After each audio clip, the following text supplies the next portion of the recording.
Hello,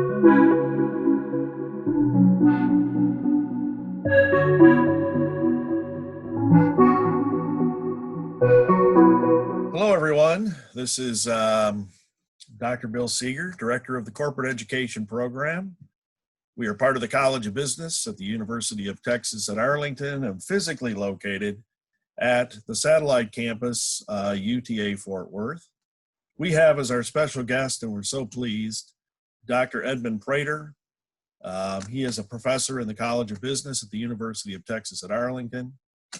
He has numerous degrees and awards, and I'll go into those in a few minutes. But he's here to talk to us about supply chain and trade disruptions from COVID-19, and I know you'll find his remarks very, very interesting. So Edmund, my good friend and colleague, welcome to the webinar. Thanks, Bill. It's a pleasure to be here. Thank you.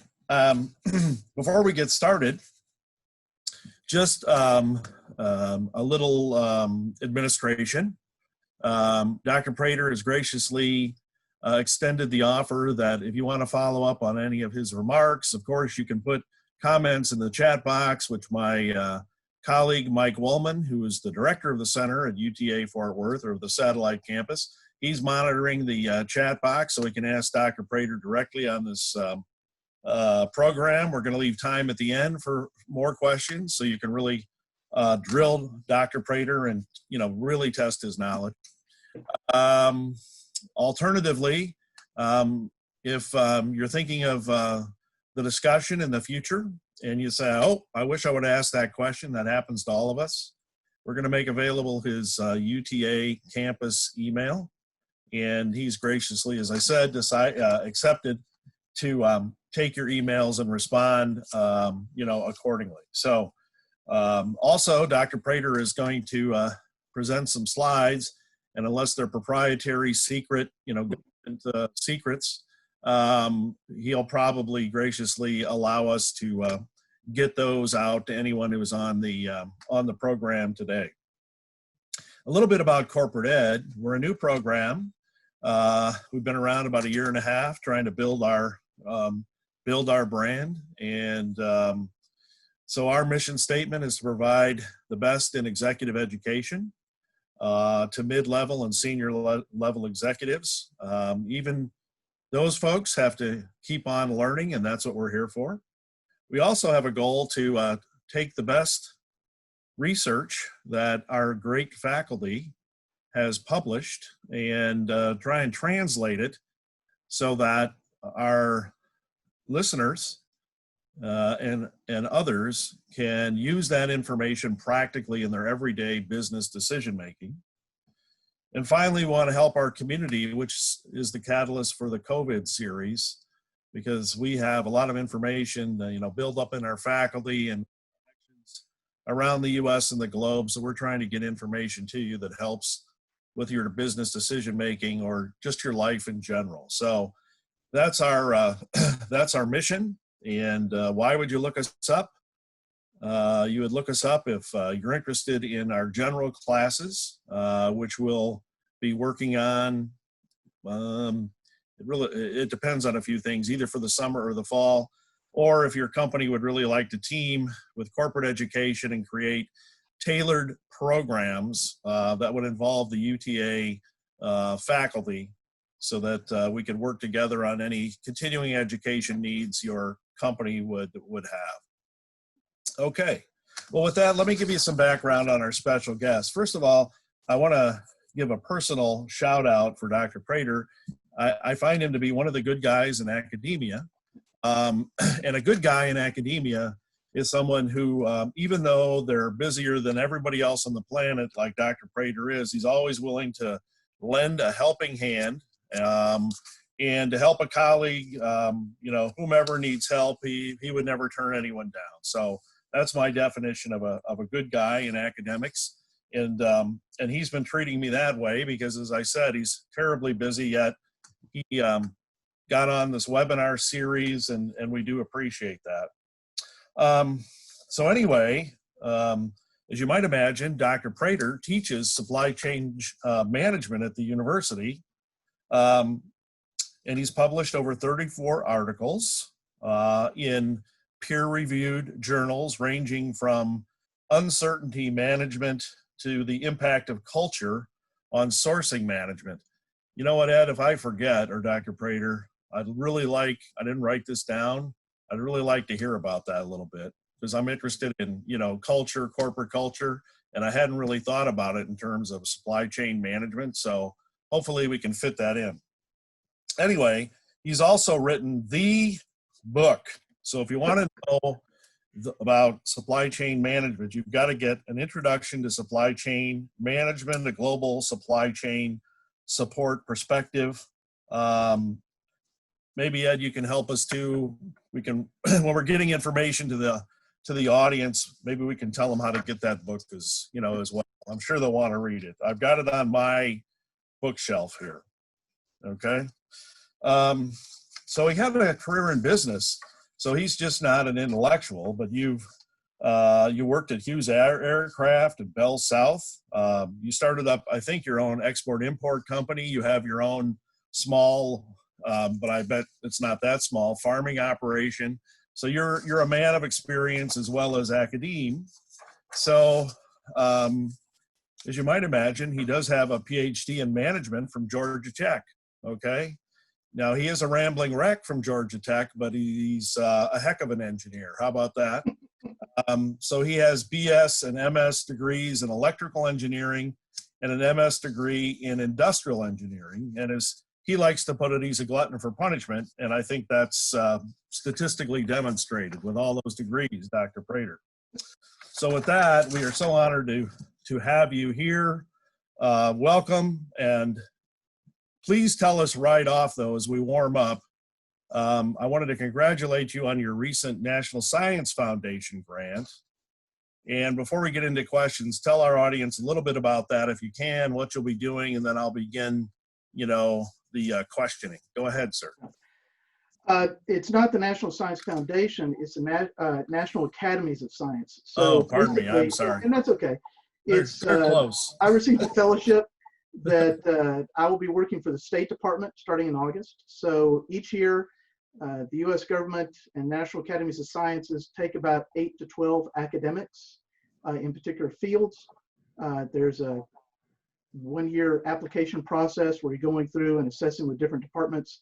And the whole idea is to bring outside eyeballs, outside way of thinking into government to help them, have the latest and greatest of what's going on out there in research and like, but also help them to be more efficient and more applied in terms of taking that and being a more functional government agency. So I'm looking forward to working with the State Department. I have some basic ideas of what I'm going to be doing. Once I pass my security clearance, I'll have some more specifics, but I will be posted overseas at times as well. So I'm looking forward to that, having, lived overseas and taught, and as I said, had my import-export business in Russia in the early 90s. That was helpful because they said, well, once you've dealt with the Russian mob, you can deal with anything else we're going to throw at you. So there's no place to be out there. So I said, how true, how true. That's fine. Yeah. Well, to get us going here, I never assume that everyone on the call is an expert in the topic. Could you get us going about what the heck is this term supply chain? Everyone's throwing it around, but yet people talk about a value chain as well. Are they the same thing? Are they different? And maybe, my idea was maybe you might talk about what a supply chain is, maybe in something that's popular in Texas. You could either the oil business or the beef industry business, maybe as an example, or you might have one yourself, whatever you're comfortable with. Okay. So basically, one way of thinking about supply chain, since you put it in terms of value chain, is with value chain, there's primary and secondary value chain. And the primary value chain is everything involved in developing and getting a product to market. So to make it even more basic, there's only two ways to make money. You either build a product somebody's willing to pay money for, or you provide a service somebody's willing to pay money for. There's no new paradigms, it's just that. And so primary value chain is involved in that. So let's think about we're manufacturing a product. We would have inbound logistics because we either have to have raw materials or subcomponents that we bring to our facility. Then we've got manufacturing where we build the product.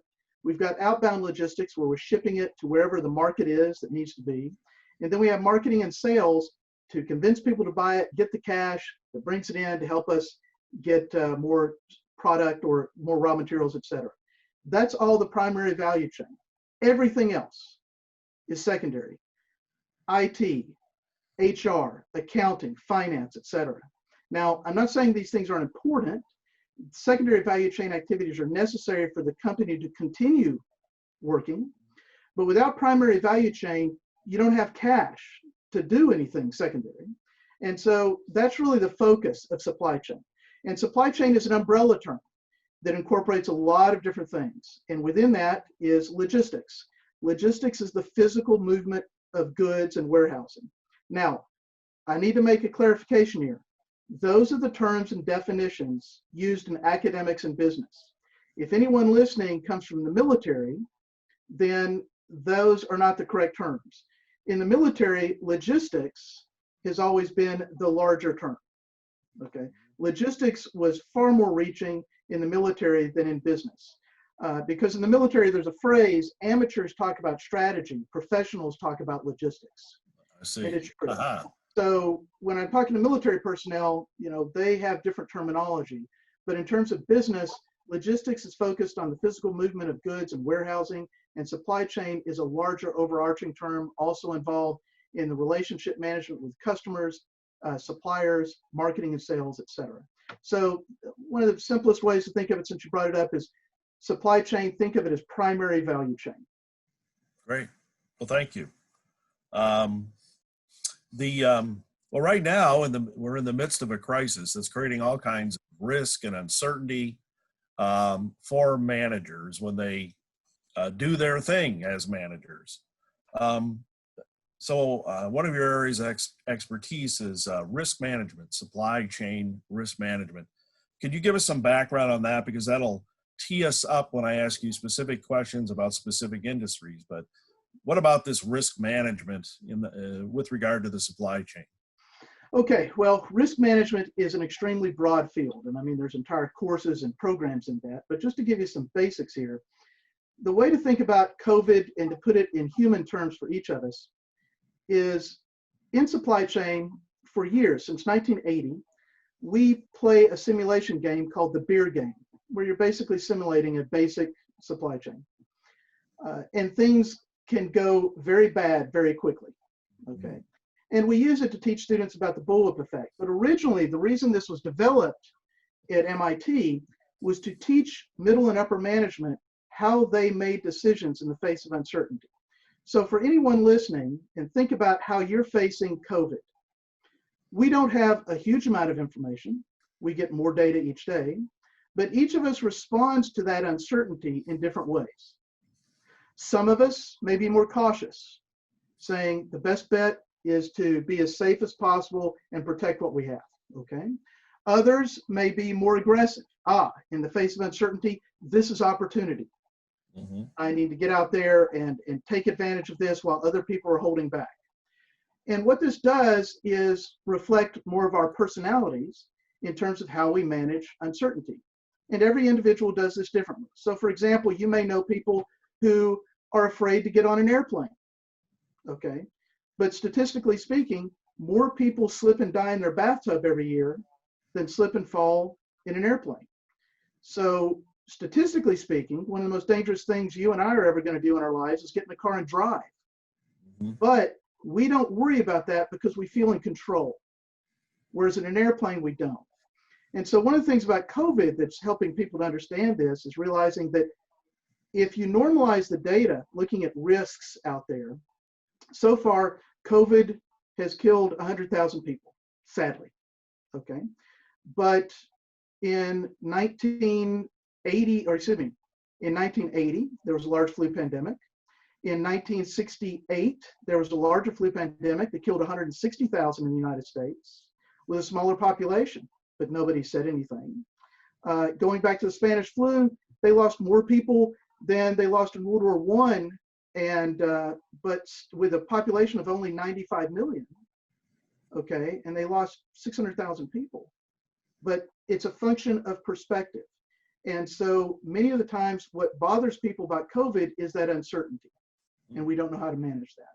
And so first and foremost, I would say everyone has the right to their own emotions. and how they respond to uncertainty, and that's perfectly well. But as a manager and as a corporate executive, you have to deal with huge amounts of uncertainty, and you have to address these equally. So I don't know if you want to go on with several questions, or I can pull up some slides from a presentation I've done elsewhere. Would you like me to do that? Okay. Yeah, So please. all right. Yeah, Let please. me. And I should have been more specific as you pull them up. I didn't know in the field if there were specific elements of supply chain, Well, that you could address as well. I'll Drill address down a this little. in a Yeah. large scale and bring it down. Okay. Yeah, So I hope perfect. everyone can see that. Can you see that, Bill? Yes, I can see it. Okay. Yes. So uncertainty in global supply chain management works this. There's macro level uncertainty. That's global level, of which we're dealing with right now. There's national level uncertainty. I'm sure that some of your previous speakers that are economists have dealt with some of this. Yes. Then there's micro level uncertainty in terms of the business culture and worldview assessment. All right. So a good way of thinking about general uncertainty out there in terms of managers moving outside and moving suppliers, et cetera, to different countries is what's called the core gap hypothesis. Thomas Barnett developed this in the early 80s, and he teaches at the military academies. And he points out that globalization's expansion and the rise of international terrorism is just a variation of things that we're seeing in terms of the problems we've had in Europe, political issues here in the United States, in terms of globalization has caused a lot of uncertainty and impacts on people around the world, okay?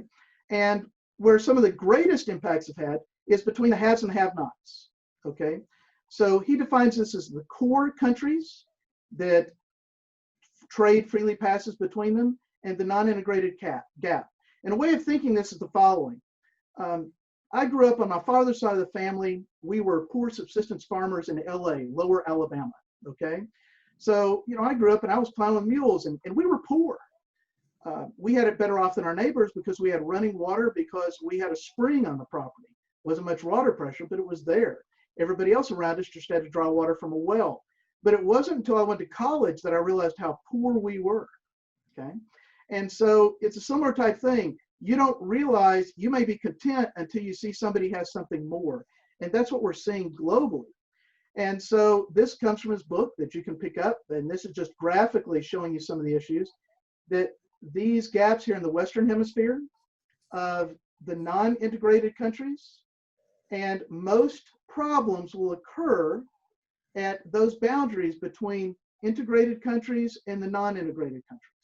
And we've seen that in Colombia, Venezuela, Argentina, Peru, Cuba, Haiti, in Europe, Macedonia, the former Yugoslavia, of course, in the Middle East. So let's go over these others.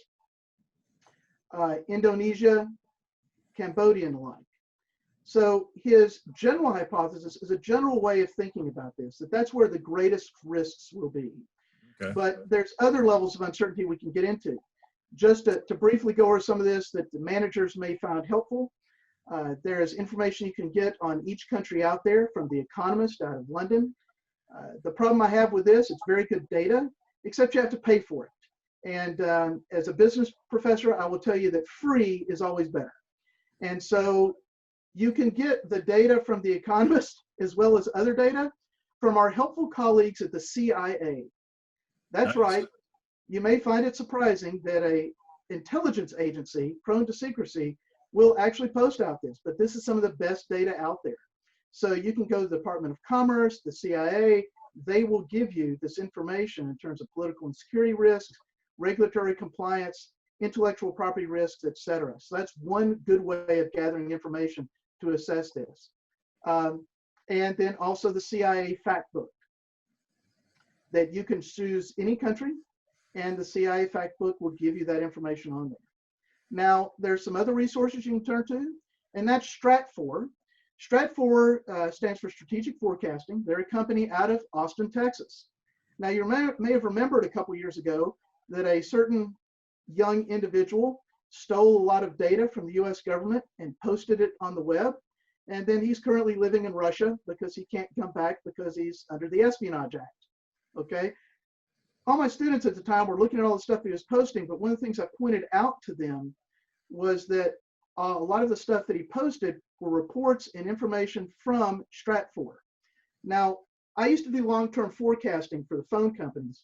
And when I teach forecasting, I tell all my students, the number one rule of forecasts are all forecasts are wrong, okay?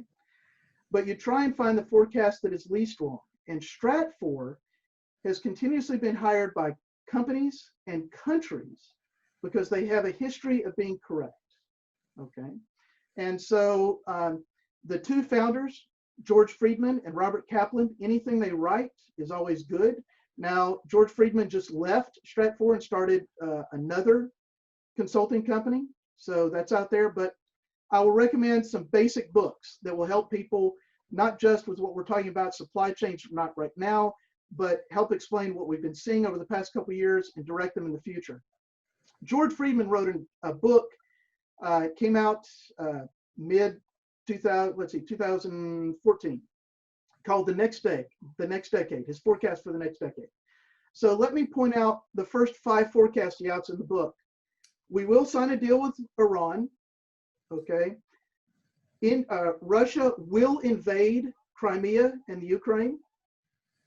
We will begin a new Cold War with Russia.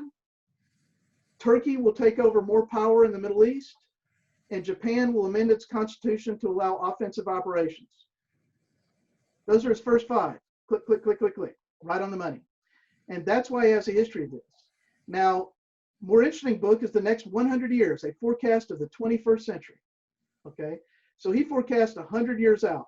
And just to sort of put an interesting plug for this to get people's attention, he forecasts World War III. And I've asked students everywhere, Europe, Asia, etc., who do you think is going to fight World War III? And they say, oh, the US and China. And he said, nope.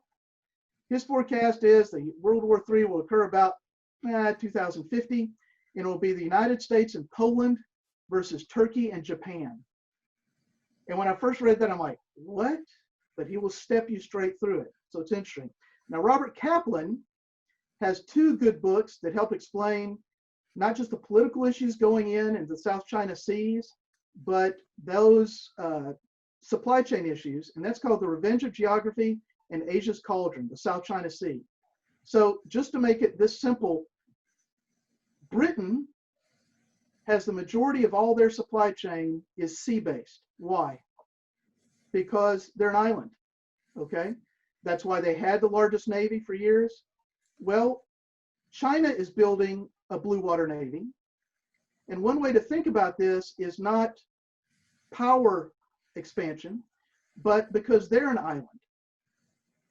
And when I state that, people say, what? Wait, no, they're not. I said, yes, they're an island. And even my Chinese students going, what are you talking about? I said, look, 90% of China's population is on the East Coast at the ocean. Well, what's in the south and southwest of the country? The Himalaya Mountains. So there's the Himalayas, no tunnels, no roads, no rail lines, no trade that way. What's in the west and northwest? The Gobi Desert. Few roads, 1 rail line, so not a lot of trade that way either. And so the vast majority of their trade comes from the ocean. And so when you look at it that way, they're an island. So it's not a big surprise that they're building a navy and trying to expand out power base that way. Now, this gives a background of the histories of all the nations in the South Pacific and the South China Sea, and why it's necessary for business managers and especially supply chain managers to know that is that for our lifetime, that will be the key area of the world, because the majority of the world's trade goes through that area. Okay, one other tool, just for those of you who may be thinking about moving into other countries and like, GLOBE, the Global Leadership and Organizational Behavior Studies, is updated every couple years. It has lots of excellent information on these 7 different dimensions that every culture and country have. And that allows you to have better understanding before you go in and start managing or negotiating with people from those countries. So I hope that is helpful. That just gives some general information that people can find useful in terms of managing a lot of different levels of uncertainty. Yeah, that was terrific. Thank you very much. Let me take you then. We'll drill down a bit. And so obviously Texas, big in energy, and certainly the airlines, the industry, the beef industry, military. So we can kind of take those. Let's start with energy and get your thoughts on the supply chain, the disruption, how to, kind of short-term effect, long-term effect. Let's do a few of these, kind of applying the principles you just had in the slides. So maybe begin with energy. We all know about Texas's place in the supply chain, for energy, but start there. Thank you. So as everyone's well aware of, with fracking and the like, we are now a net energy producer in the United States, and that's a great thing for the country and for companies here. Now, even before COVID, you already had a glut of energy and oil specifically out there from fracking, from the Russians and the Saudis pumping oil to try and undercut the fracking industry and the like. But with COVID, demand has just dropped off a cliff. So airlines are mothballing planes because of low demand. Shipping companies are mothballing ships because of that as well. And so that demand continues to drop. Now, the biggest supply chain problem people may not be aware of is where to store all the oil. Mm-hmm. Okay, storage facilities worldwide, even countries, have strategic reserves. Basically, those are full.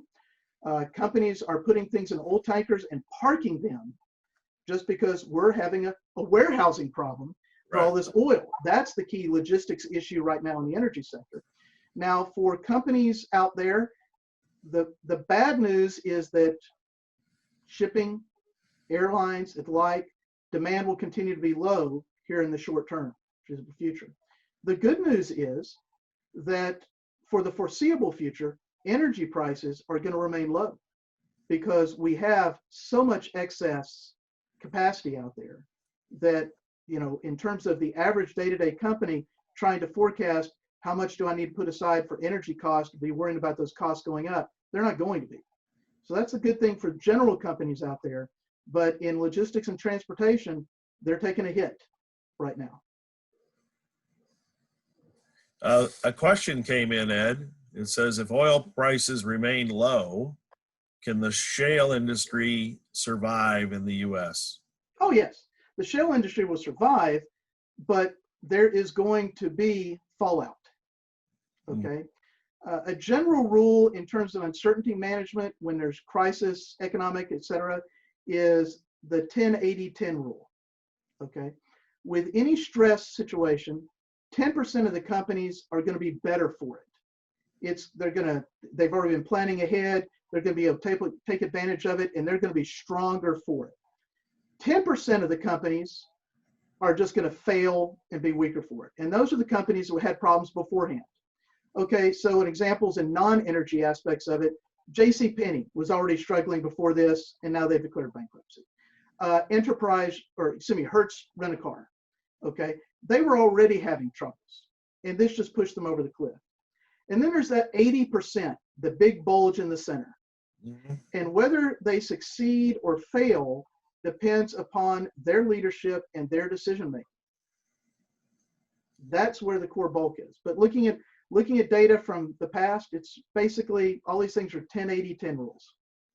So the shale industry will survive, but there will be consolidation and there will be fallout. So would you recommend that the 80% pay attention to the slide you just presented on? Again, the stuff I provided is general, so there's more specifics for each sector themselves. Each sector. What about the airlines, and Dallas, because we've got American here and others, the big airport. Tell us about the reshuffling here in the short term and the long term, in your view, with COVID. Well, they have tried to adapt to things, and I applaud how they're adapting. That in terms of they've had to reduce number of flights and like, but they've also gotten new rules passed so that they can use commercial flights for shipping goods. Okay, because while everybody think of it from a logistics perspective, people aren't flying around as much, but everybody at home is buying more stuff online, and that has to be moved.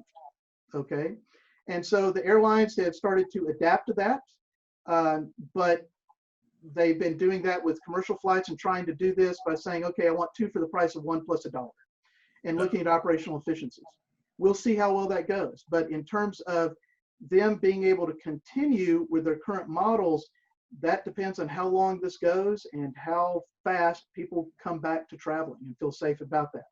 And that you're talking about forecasting human behavior, and that is not my bailiwick, because human individuals, we are all just that. We are individuals, and people respond differently to uncertainty. A question came in, and it's one you and I discussed a little bit earlier before the interview today.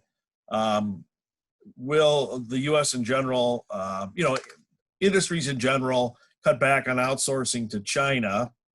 And, will more industries come home, to the U.S.? That's the thrust of the question that came in. Okay. And is this the one that I just saw up that it was talking about electronics and textiles? I haven't seen that one, but you can answer both. So I'll just include both these. So yeah. There was already some movement away from supply chains in China, and this will accelerate that somewhat. But don't expect to see things change overnight, okay? When a company decides to go to any country and put in facilities or plan their supply chain there, they're basically making a minimum of a 5-year bet, because you've got to get the resources, you've got to get certifications, you've got to train people, you've got to go through the government regs, all of that. And so that's a lot of invested capital. And you don't just want to quickly pick that up and move elsewhere, because that's risk capital you invested. You want to squeeze everything you want out of it. Now, companies are becoming aware of some of the risks of being in China. There was already concern previously in terms of intellectual property and the theft of that and the like. So companies were already beginning to do that movement. You will see some more of that, but it's not going to be instantaneous. It's going to be several years in the making, okay? Now, some industries, more specifically, are adapting a little bit faster.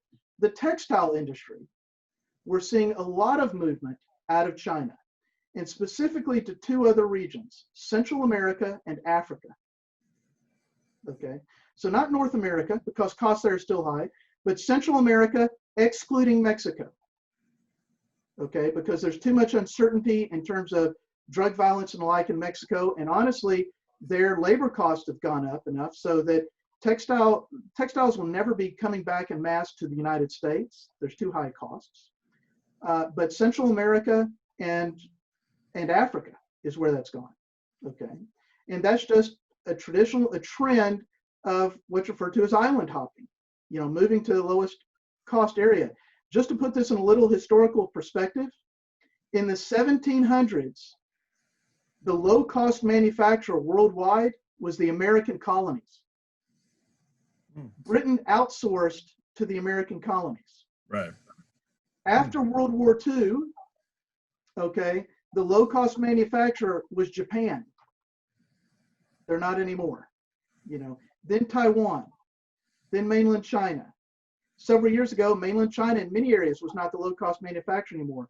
The last time I taught in Shanghai, most of my students were leaving China because their companies were moving manufacturing facilities to Vietnam, Myanmar, the Philippines, etc., and they were having to go with that. So this is just a continuation of what we've seen throughout history, and you'll continue to see that, but it's not going to be instantaneous. It takes years to shift supply chains around.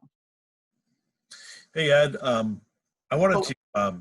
sorry, I want to interrupt one thing, because one thing did come to mind for one specific industry that may go quicker.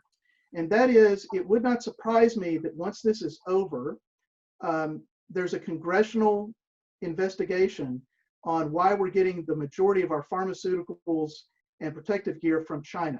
Okay? Right. And part of that is because we reduce those incentives. So back in the 70s and 80s, a large amount of this was done in Puerto Rico, but we removed those incentives and they went. So in terms of that, it would not surprise me to see a lot of those supply chains be moving back much quicker, because it would not surprise me for government to put in new regulations.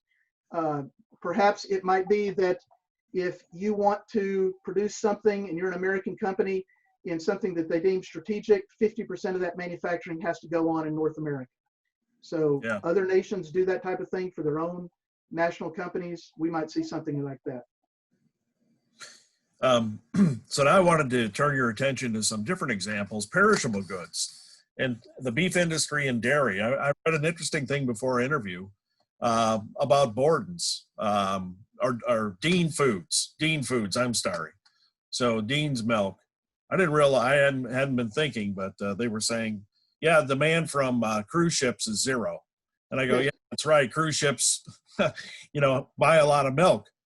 So obviously there are things like that we don't think about, but perishable goods must have even further challenges, on risk and uncertainty and all that. Could you speak to dairy and beef and, perishable goods in general when you're trying to manage the supply chain? Well, think about dairy. You've got those cruise ships, but you also have all those kids in elementary school and kindergarten that aren't at school, Right. being fed milk every day. Yeah. Okay. So that's a huge drop. And so these dairy producers are dumping huge amounts of milk because there's nowhere for it to go. In the meat industry, in terms of pork, in terms of beef, the bottleneck there is processing facilities. So I have a small ranch, okay? So I raise grass-fed organic beef just to the local market here. I raise pigs, I raise chickens, because I enjoy it. That's how I grew up and I wanted it. So I wanted to teach just a personal note, I wanted to teach my daughters that hard physical labor never killed anybody. And B, I figured as they're growing up, if I could get them where they weren't intimidated by the bull, then they wouldn't be intimidated by idiot 16-year-old boys when they started dating. Okay? So it's humorous to me because I hear pork prices are going up, beef prices are going up, eggs. I don't know. I've always raised my own because that's what I grew up with. Right. I have a couple hundred pounds of beef and pork in the freezer, but I use a local processing facility. That its main source of business is processing deer for hunters and things of that sort. So it's the large processing facilities that are geared towards the large beef producers. And most of us have gotten away from understanding the life cycle of food that we eat. We're Right. used to getting fruit in the middle of winter because it's being shipped in from Argentina. We don't understand how long it takes to raise a calf, to take it to slaughter, and these are geared for particular times of the year. And so when those slaughterhouses aren't available, you just can't, we're just going to keep these cows out on this pasture for this little bit for an extended length of time. It doesn't work that way. A more humorous example of this is that every Easter, I'll go pick up a half dozen chicks from Tractor Supply and bring them up at home. Been doing this for years, okay? Went this year, Tractor Supply is empty because Americans all around the country went out, shortage of eggs. I'm going to buy these chicks. What they don't know is it's going to take about 8 months for those chicks to be able to start laying. I see. And I'm not really sure if they've gone through the housing requirements of where they're living, if they're going to allow chickens in the back, but there are delays involved in there. And so we're losing a lot of beef and pork that, we can't, the farmers and ranchers are going to have to destroy that. But just taking cattle in that whole supply chain, I raise cattle, but in the cattle industry, that's not how we refer to ourselves as. We are grass farmers. We farm grass. The cows are the after product of that. Gotcha. Because if you don't have the grass, forget about everything else. That's the inbound components. Gotcha. Okay? And so then it's the cows, then it's the manufacturing is that processing plant for outbound logistics. And that's a bottleneck right now. Right. So that's what it is. Most people are unaware of all the pieces of the supply chain that if any of those stops, the whole thing stops and backs up. Now we can restart it, but that's not easy. Right. So that's just going to be a common theme across industries. That's correct. Flex and backups until we can work it out. Yep. And then when the crisis is over, and we've talked a little bit about this in terms of bringing supply chains home. Can you predict other risk management techniques that might take place besides, I guess, shortening the supply chain, bringing it closer to, where the activity is taking place, in terms of manufacturing or whatever? Are there going to be other changes in the longer term we should expect? Well, first and foremost, for each industry, it goes back to what does your customer want? Do they want something immediate, or are they willing to wait for it? Because that's going to have a great issue in terms of how you manage this. Each company will have to do this differently, and it's not an either or. So one option is you may still keep a large amount of manufacturing in Southeast Asia, but you move some of it back closer to North America to provide you a surge capacity. Okay. In case of uncertainty. That's one way of doing it. You can provide and develop multiple suppliers in different nations. Okay. So that you can shift demand back and forth to that. Again, it depends upon the function of your customer demand and how it's going. Now, one of the simplest ways is to increase inventories. Just like human beings, for each of us in the face of uncertainty, one of the first things people do is hoard cash. You quit buying stuff to try and save money. Companies do the same thing. And so even though logistics in terms of shipping has been negatively impacting, logistics in terms of warehousing has seen a huge spike in demand because companies are inventorying stuff. We can't ship this out right now. We got to store this. And so warehouse companies have been hiring right and left because there's a huge spike in that demand.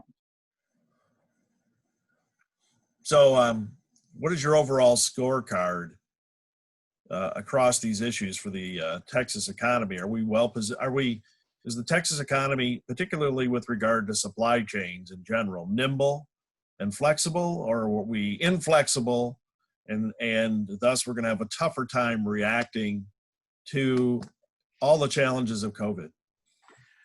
I think for Texas in general, we as a state are well positioned to deal with this. We have a very diversified economy as opposed to, back in the 80s when the big recession, it was mainly oil economy. It's very diversified. We do have a strong logistics sector in all the sectors: shipping, rail, trucking, air freight. Yeah. When we will be able to take advantage of those textile companies moving back to Central America, moving and shipping back into North America, a lot of that's going to be coming through here. In terms of industry as a whole, the best, and I'm not an economist, but looking at that data and the best forecasts right now are saying we will achieve fourth quarter 2019 growth by fourth quarter 2021, maybe first quarter 2022. So in general, it doesn't look like it's going to be a V-shaped recovery. It's going to be more like a swoosh. Swoosh. But in terms of logistics and supply chain in Texas, everything I'm seeing and the demand that these companies are getting, I think in that industry, it's going to be more of a V-shaped recovery. Gotcha. And that's good. Yes. Maybe the swoosh will be a little steeper than the swoosh we're used to on the Nike logo. Let's hope. I hope so. Yes. Being an eternal optimist, I will go for that. A question came in, Ed. Do you see it? Yep. If there's a shift of demand from China, the U.S. buyers will mostly look for a reduction of cost. Or hold on a minute.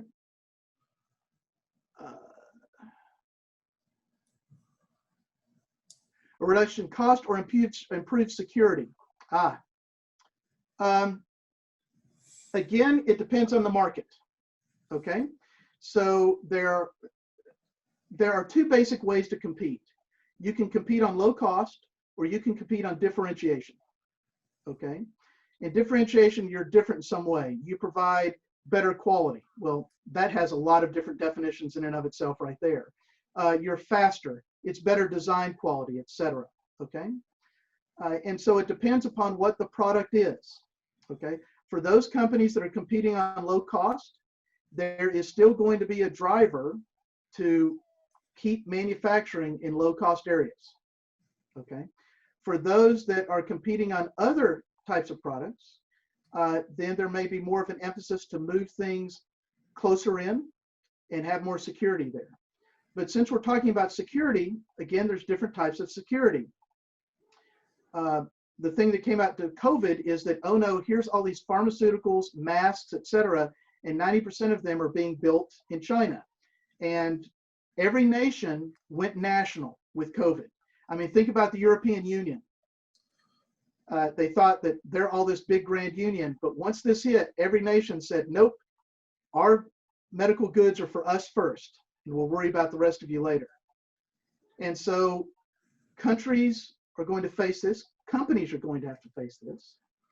And so for some of these, quote, strategic items, there may be shifting back for that. But the bigger security issue is one we're pretty much all familiar with, and that is cybersecurity issues. A huge pharmaceutical company last quarter got brought to its knees by one hacker. And they shipped all their pharmaceutical goods out for 2 weeks with paper, by paper, doing it all by hand. Now, it is a testament to them that they did not miss a shipment. Yeah. But that's a simple reality, is that cybersecurity becomes a bigger issue in terms of the security aspect of that. And that's going to be with us anywhere throughout the future. But in terms of security, in terms of physical movement here and manufacturing back to where our quote, quote, nation, where each nation controls something for it, yeah, I think you're going to have a pushback for that. So Dr. Prater, our time is about up, but could you sum up the most important takeaways from your remarks today for what I'm sure are many business managers in the audience? Okay. First is uncertainty is a fact of life. And if you want to go into supply chain management and you want to be a supply chain manager, it is ideally suited to ADHD types because things are constantly changing, okay?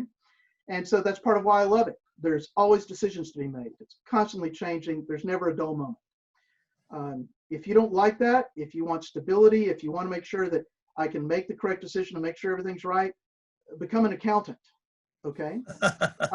Because in some ways, you need to think about it as supply chain managers are like emergency room doctors, okay?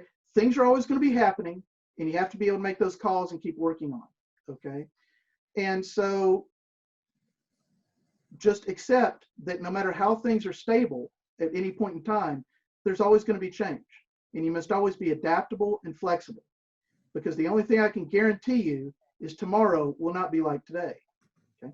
Now there's different ways to manage that. There's entire courses in risk management, so I really can't get into that. I gave some resources, Yeah. But risk management, it's a function of your company, who your customers are, how you're competing. Those always drive everything. Okay.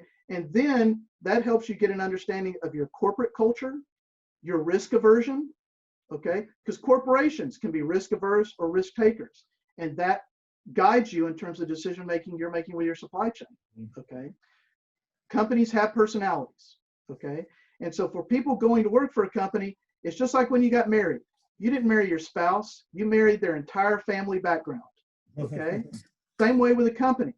You're marrying their entire corporate background. And so you need to understand that aspect as well. Those are all things that have to be taken into account so you can make the best decision for your company. Fantastic. A fantastic summary. Thank you. At this point, Mike Woolman appears, Dr. Prater. And there he is. Hi, Mike. Times, I have to tell you, Dr. Prater, that Mike in his new role at UTA Fort Worth, I bet, is managing the supply chain. It will be soon. There we go. Supplies there. He may have to call you with for some advice. And it's good that you heard this, Mike. This is good stuff, and you can listen to the recording. But now it's time to turn it over to you. I guess check on any more questions and then talk about upcoming events, because I think we got another webinar to talk about. But Mike, it's over to you.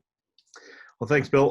Yeah, Dr. Prater, I mean, obviously valuable information. We can't thank you enough for giving us your time today. We know how busy things are right now, especially wrapping up a very interesting semester, to say the least. And, I will say this, kind of looking over on Facebook Live, the great thing is we don't necessarily have any questions, but we do have 2 comments that have come in from past students of yours that have said how much they absolutely love taking classes with you, and definitely recommend others to do the same. So it's always great to hear that great feedback, I would assume, as a professor. But curiosity, I think at the beginning there we heard a little bit about your bio, and you mentioned how obviously you teach in Shanghai as well.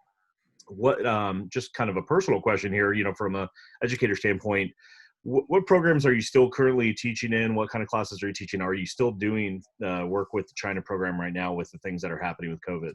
Yeah, maybe some of our listeners aren't aware, but UTA has more graduate business programs in China than any other school in North America. We are it. And so we have programs in Beijing, Shanghai, Taipei, Xi'an, Shenzhen, which is across from Hong Kong. And so I've been teaching in China since 2002. And I also teach in Europe, in Germany. So there's the types of programs we teach is one of the things, the way the world has gone global. It used to be that to get the best education, you had to go to the most advanced nations. But now, we're teaching the same stuff all around the world. And so it is possible. And so the thing that I would tell people listening in on is the same thing I tell my students. You're not competing with the kids graduating from UT Austin and SMU and Texas Tech. You're competing with my students in Shanghai and Shenzhen. And so if you're going to a manager, you have to be telling him, this is the value add that I'm providing. Because as someone who's hired and fired myself, I can look at you and say, why should I hire you? I can hire an IT guy in India or China, pay them half the price I'm paying you, and I don't even have to see them. So what are you bringing to the table? Now, why that's important for everyone, both students and any manager listening as well, is that I drill into everybody that I talk to, you are a corporation of one. So everything you're learning, we tend to say, okay, how can I use this and take it back to my job for my company? No, it applies to yourself first. What's your strategy? What's your strengths and weaknesses? How are you going to differentiate yourself? Because, from a hiring perspective, from a managerial perspective, if you can't manage your own personal budget, why should I put you in charge of a budget of $250,000? If you can't manage your own family, why should I put you as a team leader? First and foremost, everything we're teaching and learning should be applied to you as an individual first and foremost. Well, I appreciate that. I mean, and another thing too, obviously this webinar series has been launched under the umbrella of a new initiative with the Fort Worth campus, UTA Corporate Education, which Dr. Bill Seeger, who's moderated today's series, is obviously our director. Something that we're really excited about here, I think this gives us a little appetizer to what professionals can experience coming into the corporate education space that we're going to have once we do return to a face-to-face interaction, or even really online classes is, of course, things that we're talking about right now, shifting to, of course, just to broaden our audience even. But I just wanted to kind of point out that with today's interesting topic, I think it's a great way to kind of whet our palate as to what we can experience coming in. I believe you have been gracious enough to say that you will be teaching within the corporate education space with us, with doing trainings in the future. So I want to let our audience know. We mentioned earlier, and you were also gracious enough to allow those people that have follow-up questions to email you. And just so I could double check, because I didn't have a second screen open right now, is that edmund.prater@uta.edu? No, it is ePrater at uta.edu. I'm going to go ahead and put that in the Chat box. comments box right now. And so please let everyone know what I tell all my students elsewhere, that if you email me and I don't respond, just keep banging away. I will not take it personally. But when I just got through teaching an online class, because we had to do it online in Shanghai, and so I'll get hundreds of emails from my overseas students, and when I'm teaching classes and and it's easy for things to get to fall through the cracks. So if you send me a question and I don't respond, just keep sending it to me. I don't take things personally. Great. It's as I tell students, you disagreeing with me or being upset doesn't bother me. I've been in corporate where the executive vice president is 2 inches from my nose screaming in my face, and he had the power to fire me on the spot. You banging away at emails saying, why aren't you responding, is not going to upset me. It's like, oh, I missed this email. Let me get back to this.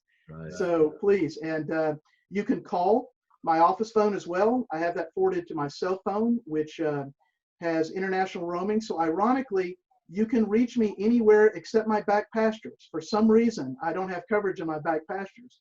So if I don't answer the phone, that could be that as well. But leave me a message and I'll call you back.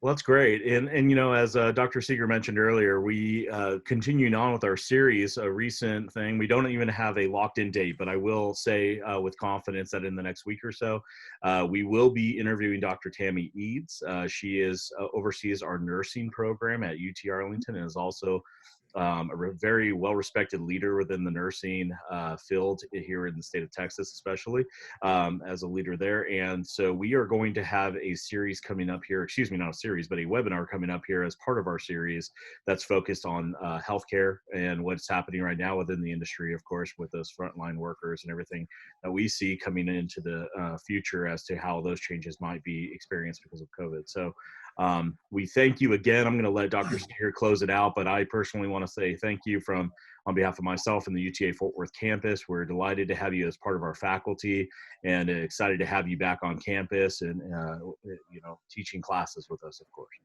Let me add one thing, Bill, before you close it out here. To anyone who's listening and the like, I would just like to applaud you guys because you're out there, you're the managers, you're in the trenches, you're dealing with this during this uncertainty. And I applaud you because, you know, I'm a serial entrepreneur. I've had my own company. I've done this. And as I tell other faculty, and any of you out working out there in industry will understand this, everything we teach is theory until you have to make payroll. And you guys are making payroll. So congratulations. Keep at it. It is still, even with all the uncertainty and the problems we're at, it is still the greatest country on earth to do business in. And so good luck to all of you. Great. Thank you. And speaking of the greatest, you are the greatest, Dr. Prater. And we appreciate. No, that was Muhammad Ali. I don't box that well. Well, you catch my drift. So anyway, thanks again. Really appreciate it. And we know you'll be leaving us for a while, so we're anxiously hoping you return swiftly, but that you also keep in touch when you're in Washington and solving all the world's problems. So good luck with that, and thanks again for your appearance today. Thank you. Y'all have a great day. All right, Okay, thank you. All right, bye, everyone. Bye-bye.